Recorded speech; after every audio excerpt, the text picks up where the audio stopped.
of something that's far greater than any one of us. We see these homes being built, a front door that is being opened and is able to be locked. Things that we maybe take for granted here is an opportunity to begin a relationship there. It's not all about just the relief of providing a home, but it's about restoration and people to come to know Jesus. And every time we show up, that gives an opportunity for people to see Jesus. And so with you being giving and generous with yourself, we're able to do things like this. So I want to thank you for that, number one. Number two is I want to share with you that we are having an informational meeting. If that's something that stirs up inside of you, you're like, I want to be a part of something like that. We're having an informational meeting next week after second service in both locations. We'd invite you to at least come check it out, see what it's all about. It's the first part of May. That'll be the second of 4 trips. So once again, just thank you so much for being a part of what God is doing here at Life Changing Church. So let's make a quick turn on this, because here we are beginning this third week of this series called Urgent. And it is an honor and privilege to be here with you. This whole series, it was designed, and we talked about it, and we went through it. We experience this each and every year, right? Like, this is the time of year where we begin to consider. We begin to see and see the things of what was the past year, and then we begin to process of what we want better for the year to come. This is what we do. I don't know if it's just a cultural thing or what it is, but there's something that I believe is divinely ingrained in with us, is that when we flip over the page of a calendar, something gets triggered within us. Something happens within us that we begin to consider what has been and what is to be, how we can get better. The idea that we just realize that the sum total of our days are beginning to deplete. That we start counting our days when we begin to flip over those calendars, and that we're limited on the time that we have. And so we believe because of this, because that we all have a number of days and they are dwindling, they aren't growing, that's just the nature of it, is that we need to do something with that. And waiting is not the option in this, but that there's an urgency to our life, that if we want to experience something better for us, what God's best is for our life, then we need to go after it. We need to take the steps to go after it. And during this year, many of us, the statistic last week was 47% of Americans, they take on a resolution each and every year, and 9% of them accomplish it, right? Like, so there's a good portion of people that have set resolutions. Maybe you have, I have, and I can tell you that there are some that I have not lived up to. But it happens every single year. And so the idea behind this is that there are things that we can commit to, that we can get better in, whether it be physically or financially or intellectually or relationally or spiritually. There's things that we can commit to. But what would be different for our 2023 if we committed to this being a great year spiritually? What would be different in our lives if we pursued after Jesus the hardest we ever could? That we would run after his guidance and his leading in our life. What would potentially be different? What areas of our life would be affected by this? And our belief is that, everything would be affected by this. Everything. Does it mean our circumstances would be better? No. But the way we see our circumstances would probably change, and how we would receive them and how we would live through them. And so with the idea in mind that listen, there's no guarantee that we are going to even finish this year. That there's no guarantee that we're going to make it home today. There's no guarantee that we're going to experience this year in full. But what if we decided that this year that we were going to run this lap around the sun well, that we were going to pursue after Jesus well throughout this year? But with that, we also understand that there's difficulty in that. It's hard to run. We talked about that last week, that running, it takes a lot of effort. And so if we're going to pursue and run after it, there's going to be days that it doesn't work out very well. Because let me be honest, I'm going to be pretty transparent with you guys today. All right? One of my biggest struggles, one of my biggest flaws is that when I'm wanting something to change, I struggle to be resilient in it. That when things don't go the way I want them to, that sometimes I struggle with getting back up and and going after it. See, resilience is defined as this. It's the capacity to withstand or to recover quickly from difficulties. It's toughness. And one of my biggest flaws is that when things aren't going my way, to stay with it. The way I set out to go for it, to stay with it. Just being real. Maybe I'm the only one in here, but resiliency to go after something when I know I need change in my life, I really struggle with. When I get off a rhythm, sometimes it's really difficult. Sometimes I never get back in rhythm with what I'm supposed to be doing. Because if I'm just being real honest, it's a whole lot easier just to fall back into my ruts in my life, the things that I'd always do. Even though they're not good for me. It's easy to fall back into those places. And why is that? Well, it's because they're comfortable. Because even though they may not be good for me, even though they may be terrible for me, it's comfortable. I know what I'm getting out of it. I know what I'm going to experience. The problem with the ruts that we fall into in our life, that we get back into, is they continuously take us to the places that we don't need to go. It takes us to the things that we don't need to be doing. It takes us to those places. It continuously does that. So when things get a little bit difficult, they get a little bit rough, the easiest thing to do is to fall back into this rut, this pathway that I have made in my life. And I'm honestly, I know I'm not the only one in this. I know that I'm not the only one that when I miss a couple opportunities to get up and work out, and that I know I'm not the only one that opens up the pantry instead. I know I'm not. I know this is what I experience, and it probably looks different for you. But the reality is that we have these pathways that we have created in our life that we will fall back into when things don't go our way, whether it be drugs or alcohol. When things aren't going our way, we want to cope with what we're experiencing. So many times we'll fall back into these things. When I'm really struggling with what my future looks like, maybe I return to those abusive relationships that I know that are not good for me, but at least I know somebody's there. That when I'm bored or where I'm not accomplishing what I've set out to do, that I continue to open up the pantry, or I continue to, instead of going home and facing the music, I go to work and continue to work and work and work and work, and I overwork. Or when I'm feeling like I'm in this myself, the idea that there's times where we struggle with that, so we look for that comfort somewhere else. The reality is that these are ruts that we have created in our life. Regardless of how bad they are for us, many times we will return to them, even if they are terrible. And the reason we return to them is because we just know what we're getting into. The hard thing with change, and the hard thing of pursuing after something that we know is probably better for our lives, is that when we're going after change, we don't know necessarily what it's going to look like. We have an idea of what we want it to look like, but as soon as it doesn't look that way, right back into the rut. A visual would be is when you're driving down the road out in the country, you've ever looked off in the farmland and you see these pathways that have been made in between fields where farmers have taken their equipment year after year after year after year after year after year after year. You see the tracks, the ruts that are going through there where that their vehicle has been there because it consistently and constantly go that way. The trails have been made in that way. When you see those things, it's taken time to create those pathways, but it's really difficult to create a different pathway.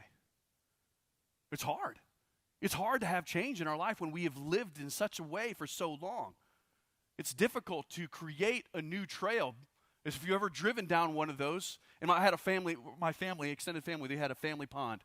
And it led back, it was off the road probably 3/4 of a mile, and we would ride back people would drive back there the same way every single summer. Family would go through there, and there was a trail that was very clear, this is where you were to drive. And to get out of that trail, to pull up out of that, it took a lot of effort. You ever tried to get up out of one of those ruts? It's difficult. It's really hard to, but it's really easy to fall back into it too, isn't it? And so the idea of that you want to create this new trail. If we were to create a new trail, that what we would need to know is that it's going to take time, and it's going to take effort, it's going to take intentionality, it's going to take resiliency. Because it takes a lot to get back up off of that.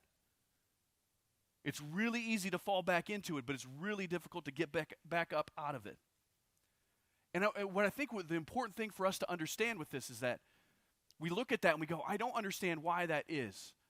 But I want you to know, it's not by accident that it's that way. That it's not by accident that this is what we would experience. That when difficulty would come in our life, we would resort to what we know. We would go back into the paths that have been created in our life. We have been created for that very reason.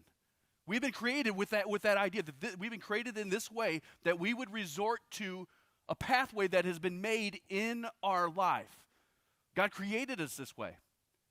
But he didn't do it to make it difficult for us. In fact, he created us so that we would, when we experience life, the rut that we would have in our life would be the direction and the path that he wants for our life. The good things, the great things that he wants for our life, because God wants what's best for our life. And so when things go sideways, God's desire, God's heart would be that when we would experience difficulty, when it would get hard, when there would be resistance in our life, that what we would fall back into would be what he wants for us. That instead of going to, well, let me read this first. In Romans 12:2, Paul writes to the church, and this is what he says: do not be conformed to this world, but be transformed by the renewal of your mind, that by testing you may discern what is the will of God, what is good and acceptable and perfect. That God, his desire, his design for your life, would you be able to experience what's best for you, his goodness and his perfect plan for your life. So that when things aren't going well at work, instead of going to the bar, that we would choose to go home and get into his word. That would be the pathway that we would begin to develop in our life. Maybe the home is the issue, but instead of running out and looking for what we feel or we need or desire in someone else, but that we would choose to go and go to the one who provides all that we could need or desire. That we would go back to Jesus, that we would go back to God, that would be our direction, that our pathway that would be created in our life, that the default response would be not to go run into the arms of another, but go run to the arms of the one who created you. That when we're lonely, instead of going back into the abusive relationship, that we would surround ourselves, we would go to those, get involved with a group of people who would point us back to God, to the one who loves us and is gentle and deeply cares for us and wants good things for us. That the result would be that our pathway that would be created, that our default would be that we would go to God in these places. That would be our first response. And so what God is trying to do for each and every one of us, what his desires for each and every one of us, is to teach us a new way to live. Day by day, a new way to live and to experience all the good that he has for our lives. See, in a letter that Paul wrote to the church in Ephesus, he was reminding them from where they had come, from where they had been, and he was reminding them of what they had been taught. He was reminding them of where they are now. And he was reminding them of how they got there, what God had done in each and every one of their lives, what Jesus had done on their behalf.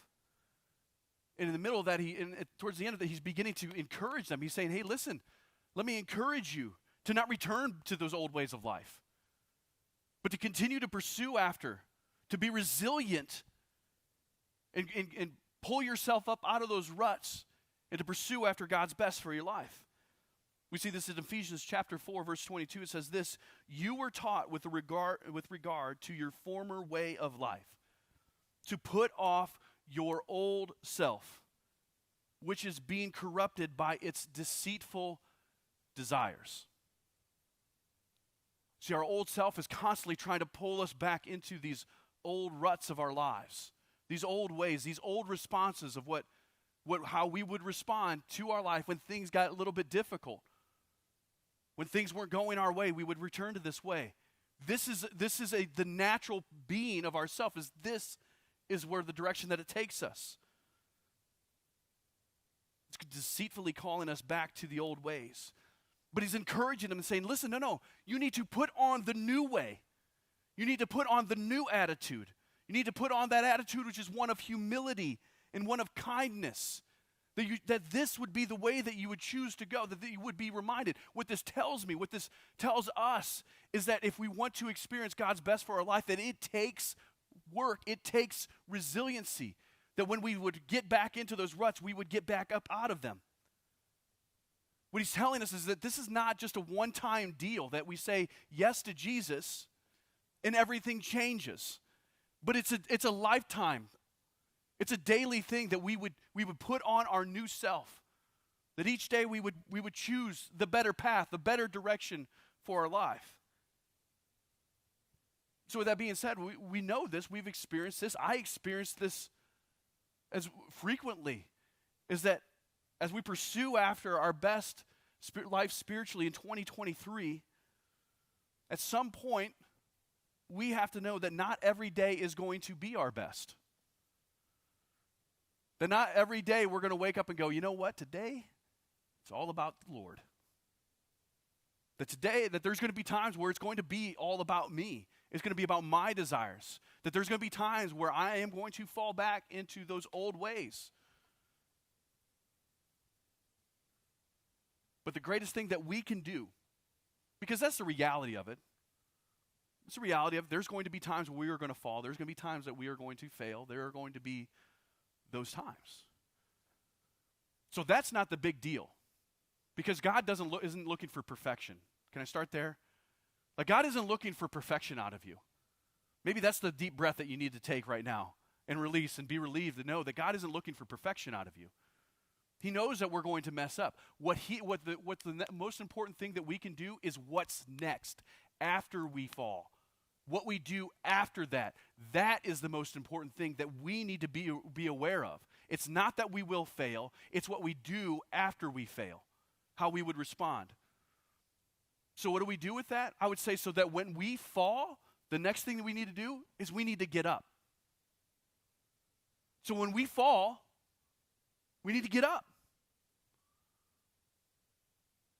Because it's going to happen.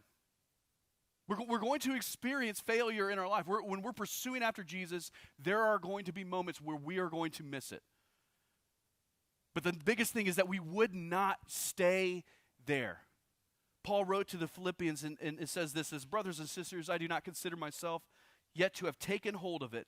But one thing I do, forgetting what is behind and straining toward what is ahead, I press on toward the goal to win the prize for which God has called me heavenward in Christ Jesus. That, listen, the past is the past. There's nothing that you can do about it. And as soon as we start looking back towards it, as we're trying to stay on this new path that God is trying to create in our lives, as soon as we look back, we just begin to veer back into that rut in our life. We miss it. We fall back into it. It's going to happen. It's going to happen. We're going to slip back into the rut. We're going to make a bad decision. We're going to mess up. And let's be honest, falling is embarrassing. Isn't it? You ever fall in front of a group of people? I have. You're right, you fall. I just here not too long ago, in December, I went ice skating. Any ice skaters in here? No? I'm in. Okay. Well, I'm really not an ice skater, as you'll hear after the story.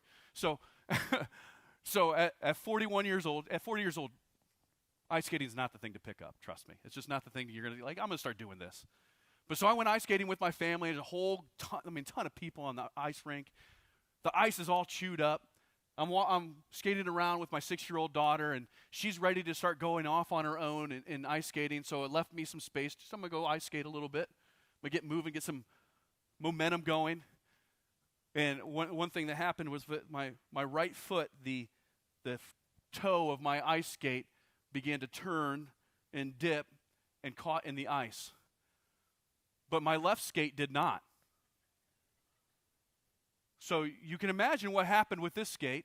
It just kept going forward. This one didn't go anywhere. And so then I hear a pop in my knee, and my left foot is up over my head, and I'm on my backside. I'm on my backside. And then a teenager comes up and goes, "Oh, man, are you okay?"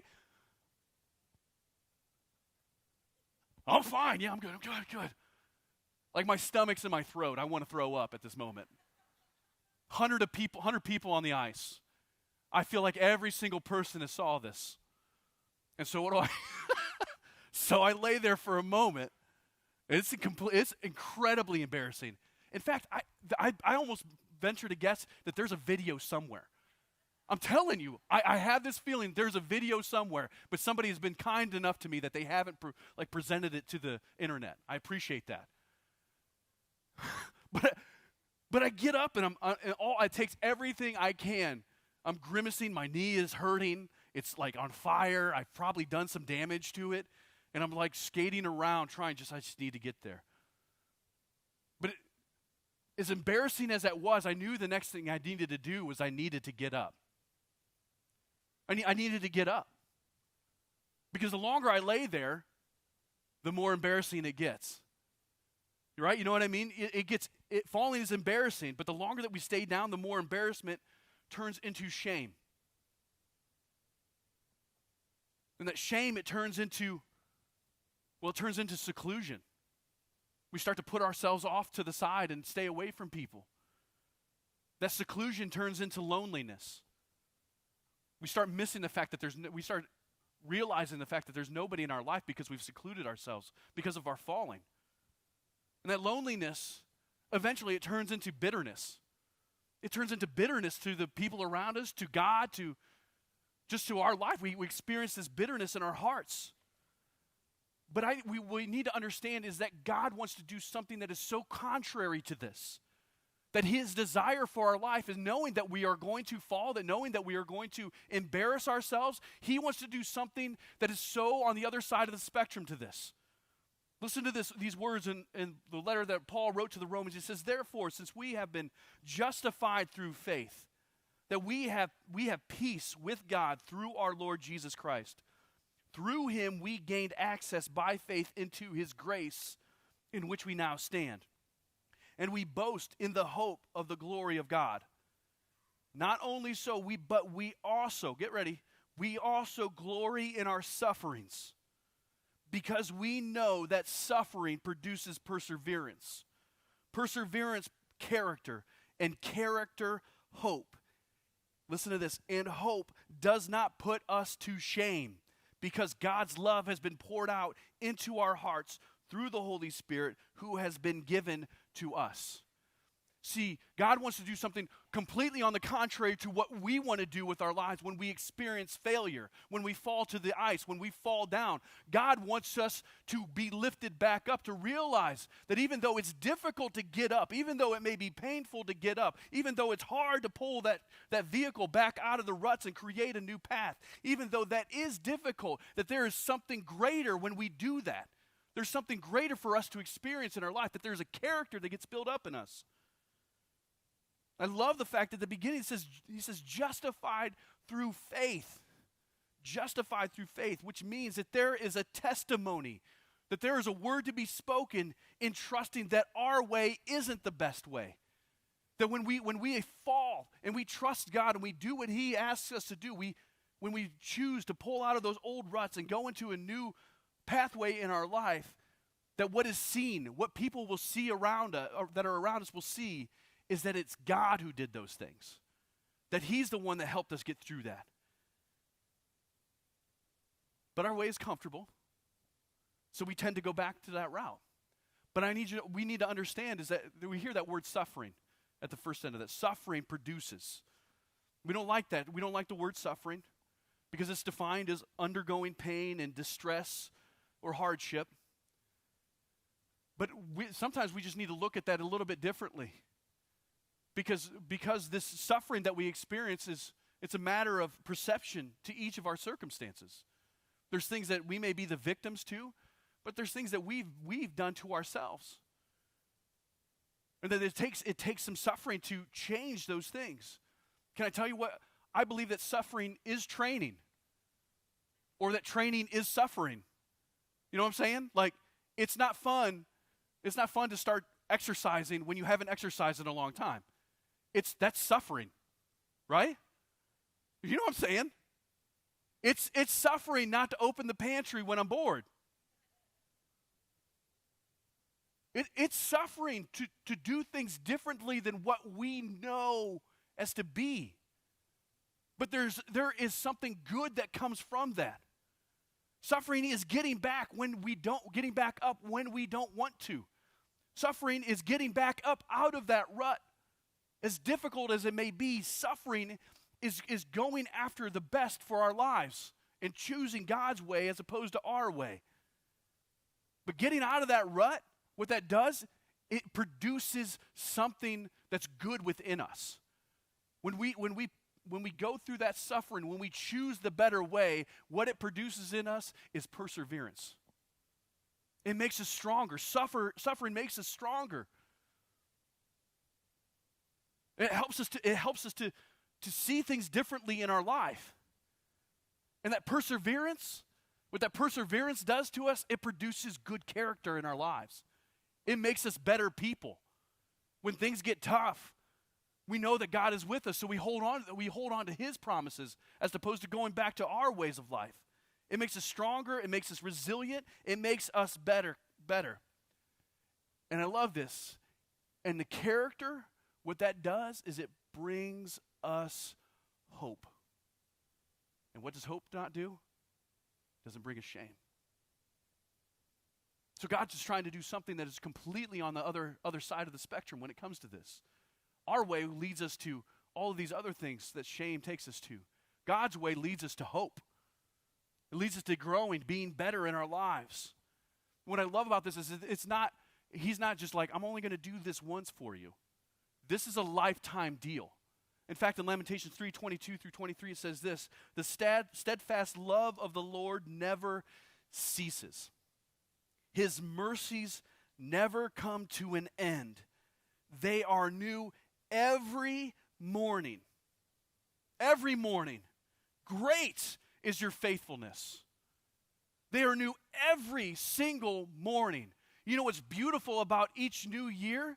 Is that it brings us another 365 opportunities to receive God's new mercies in our life. To get back up. To do something different than what we did before. To pursue after God's best in our life. 365 opportunities. Think about that. That regardless of what yesterday's failings were, tomorrow doesn't need to look that way. Today doesn't need to look that way. That we can receive his new mercies. That we can choose his path. That we would choose to follow after him. But does that mean that we should live in that mercy? No, but we should live from that mercy. That we would choose that path. That would be Lord, thank you. Right here. Great is your faithfulness, Lord. Thank you for your mercy today. Let me breathe that in. Let that penetrate into my heart and change my life. That today I would see that today is a brand new day with a brand new mercy in my life. What I love about this is there's always a chance to turn things around. It doesn't matter how far away you've been. It doesn't matter how complacent we have got in our life, that today, right here, right now, this could be the opportunity that we would receive this new mercy in our life. That would choose to pursue after him. That we would experience, that we would pursue after the resiliency that the Lord is promising in our life when we choose his path for our lives. But let's be honest. This is incredibly difficult to do on our own. To get myself back up is really difficult. Sometimes we just need that encouragement. We need somebody to help pick us up. Sometimes we just need somebody Sometimes we need a teenager to skate on by and go, "Oh, sir, are you okay?" Sometimes that's the encouragement we need.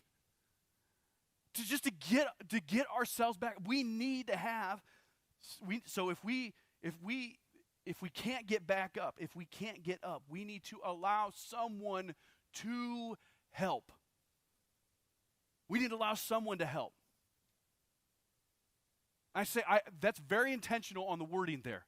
We need to allow someone to help. What that means is there are people that want to help. And we have to be willing to allow them in. Allow them to be a part of that. And I don't know about you, but I do know about me. And I need people in my life that are willing to call me out. I need people to say, "Hey man, you're not living up to what you said you're going to live up to." I need people in my life that are going to call me out. I need people to encourage me to get up. I need people to help me to encourage me to continue on. I need people to help me see things clearly than what I see them. I need accountability in my life.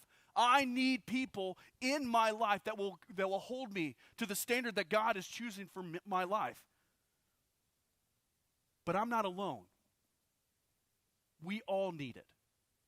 Every single one of us needs someone. We have been created in that very fashion. We have been created for that. So that we would be there with one another, and that we would have others with us. So maybe this isn't landing, so I want to say it really plainly. If you believe that you don't need people in your life, you are lying to yourself.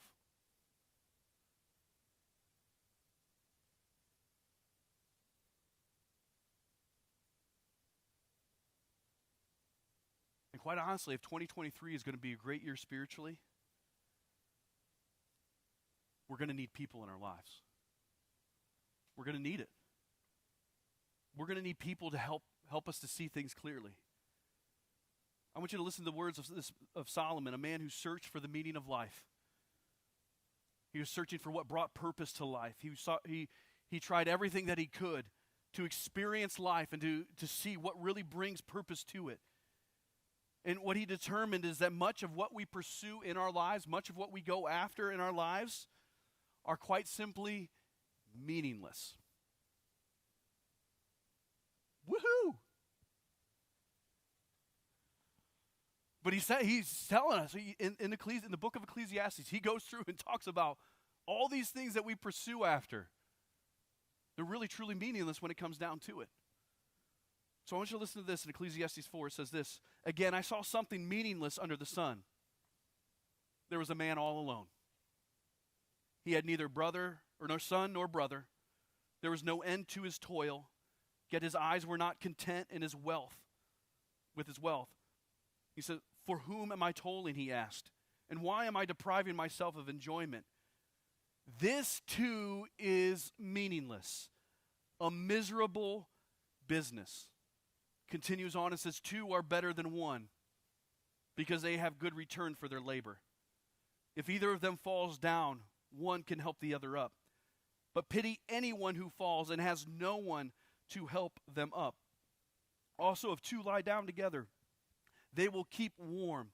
But how can one keep warm alone? The one may be overpowered. Two can defend themselves. A cord of 3 strands is not quickly broken." What he recognized, what he saw is that regardless of our wealth, our success, where our life is, if we are doing it alone, it is meaningless. That is a hard truth to hear, but it is a truth in our life.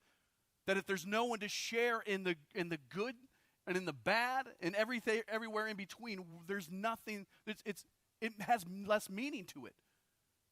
But there is something more for us. There's something better for our lives. That if we're going to truly get better, experience through our suffering, perseverance, if we're going to experience our character being changed by that perseverance, if we're going to experience the hope that God has for us, we need to have someone in our lives that's going to help us up. Because there are going to be times where we want to stay down. If either of them falls down, one can help the other up. And maybe today you feel like life is good. I've got plenty of meaning in my life. I've got it figured out. I'm going in the right direction. It seems like everything is just clicking and going really well. I feel like I'm good with God, and that I'm good with my career, and I'm good with just life in general.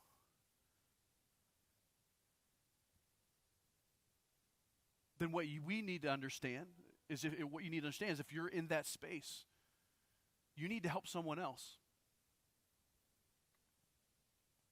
We need to help someone else.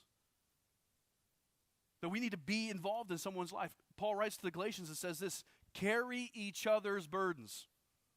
Carry each other's burdens. And in this way you will fulfill the law of Christ. He's writing this letter to this group of people who are doing a lot of things that involve the law, and were living up to those standards of the law, but they would get lost in that. And what Paul says to them is, listen. If you want to fulfill the law of Christ, what Jesus wants to do in your life and the world around you, if you want to experience what that is, he's saying you need to carry each other's burdens. You need to help. That you would look for opportunity to help others. That you would allow your life experience, that perseverance that and character that created in you, offer hope for others. He goes on and says, if anyone thinks they are something that when they are not, they deceive themselves. Each one should test their own actions. Then they can take pride in themselves alone without comparing themselves to someone else. For each one should carry their own load. There's a two-parter to this. Not only should we look to carry each other's burdens, but on the other side of things, on the other side of things, we shouldn't just be waiting for someone to carry our burdens. We shouldn't just be going, I just need somebody to take this. But that we should be looking to help others within that. It's not to expect others to bear your burdens. It is to focus on others. That's who God is. That's what he wants for our lives. That's the best that we can experience in our life, when we take the struggles that we've had in our life, the suffering that we've had in our life, and we let it build us up. We let him build us up in such a way that when someone else is experiencing that, we go, oh, hey, I've been there. And you watch them be built up with that. And that brings life. That brings air to our lungs. When we see someone with a burden, we would choose to help. And that fulfills the law of Christ, to love one another as he has loved us. So what this all comes down to is this. If we want to be better, if we want to grow, if we want this to be our best year spiritually, if we want to experience the best that God has for our life, it really comes down to this. We need people. We need people in our lives. We need people to walk alongside of us. We need people to help pick us up. We need people that we get to help pick up. We need this in our life. And so with that in mind, we offer all kinds of opportunities to be a part of this.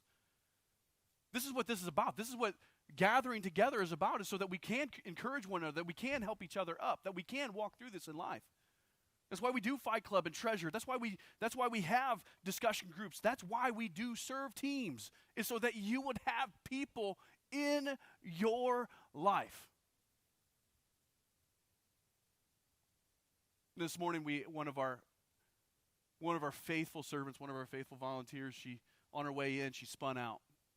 The middle road ended up into the ditch. But she was able to get out and get home. The first call that she made was to her people. First call she made to her people was, hey, I'm not going to be in. You know what her people said? We've got this. They prayed for her. And they look forward to the opportunity to speak with her. And if she shows up, they're going to give her a big old hug. This is what it's about. It's more than walking in on a Sunday morning and walking out. But it's developing connections within our life so that we may be connected, so that we may have help with one another, that we may be encouraged by one another. That we may be, when we get into that rut of our life, that we would have someone to help us get out of it, or to help us see that we are in that rut. It's here for us, and it's not easy. Because some may be in that rut because of people. You feel like you've been pushed into that rut. But God is greater than any of those things. And he offers a way through that. It just takes faith on our part. So what do you think? What do you think would look different for our lives? Is that when we realize and when we recognize that we're falling back into the rut of our life, we would choose to do the hard thing, which is to pull ourselves back out of that rut. What if our first reaction wouldn't be one of, I'm going to go into that rut, but that I would go to God, or that I would go to somebody who will point me towards him? What would be different? If a group of people in northwestern Ohio decided this would be what's best for me, it's going to be a great year. It'll be a great year. The circumstances may not reflect that, but your heart will. Your heart will. And that can't be changed.